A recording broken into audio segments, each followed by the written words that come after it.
ఎవరైనా సరే రౌడీగా ఉండాలనుకుంటే మాత్రం ఈ రాష్ట్రంలో మీకు ప్లేస్ లేదు. అవసరమైతే రాష్ట్ర బహిష్కరణ చేశాం, కొంతమందిని గట్టిగా కఠినంగా యాక్ట్ చేశాం.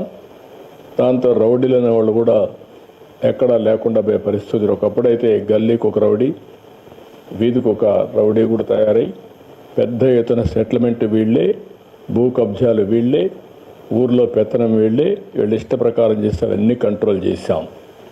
కానీ 1924 లా అండ్ ఆర్డర్ విచ్చలవిడిగా భ్రష్టు పట్టించారు. ఇంకొక పక్కన అనేక సమస్యలు వచ్చాయి. తిరుమల తిరుపతి దేవస్థానం అపవిత్రం చేసే పరిస్థితికి వచ్చారు.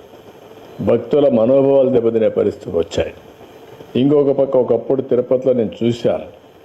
నేను ఒకప్పుడే తిరుపతిలో కూడా లా అండ్ ఆర్డర్ లేకపోతే పోరాడాం. చిత్తూరు జిల్లాలో లా అండ్ ఆర్డర్ లేకపోతే గట్టిగా ఫైట్ చేసి మళ్ళీ లా అండ్ ఆర్డర్ రెస్టోర్ చేసే పరిస్థితికి వచ్చాం.